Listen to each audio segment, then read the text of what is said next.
به قول شوپنهاور حرف خیلی قشنگی میزنه، من یه تیکش خیلی یادمه که انسانی که رنج نمیکشه در واقع ادب نشده، تربیت نشده. در واقع آدمایی که سختی میکشن تربیت میشن تو زندگی. از دست دادن خیلی آدمو قوی میکنه، مخصوصا در مورد خانوما.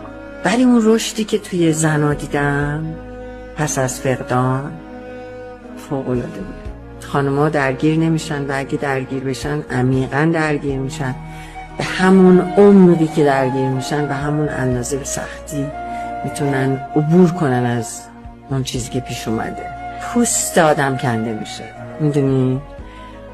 بلی، امان از وقتی که از توی اون آتیش اینا بلند شن. دیگه آدمای گذشته نیستن، زنای بسیار قوی میشن. ما آدما آره میایم که یک زنجیر کلفتی بندازیم دور کسی که دوستش داریم، در حالی که نمیگیم بابا ما این آدم رو همینطوری دوستش داشتیم. خیلی متوجه شدم که آدم در تنهایی خیلی بهتر رشد میکنه.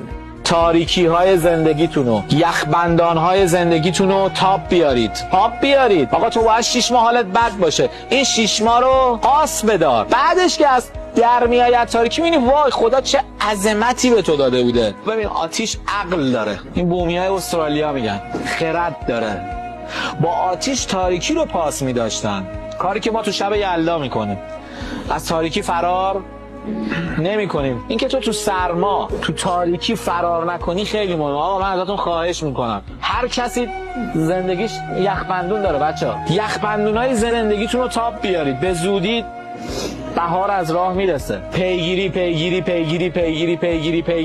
پیگیری. چند شب پیش ما یه فیلمی داشتیم می‌دیدم، به شما بگم اسمش از لبه فردا، تام کروز بازی کرده. این میمیره دوباره زنده میشه. بعد باید تو این مردن و زنده شدنات سناریو رو عوض کنه. یعنی الان اومده با این صحبت که این کشتتش، حالا باید یه جوری صحبت کنه نکشتش. این نزدیک به 200-300 بار میمیره و زنده میشه تا سناریو رو عوض میکنه، فرانسه رو نجات میده. کارگردان ببین چه جوری رفته تو عمق روان تو، دست گذاشته رو همون قسمت روان بشر که وقتی نتیجه درست نمیبینه رها میکنه. گرگا رو دیدی گله‌ای با هم زندگی میکنن، اینا یهو میبینی 3 روز تو برف و بوران دارن حرکت میکنن و هیچ شکاری هم پیدا نکردن، باز حرکت میکنن.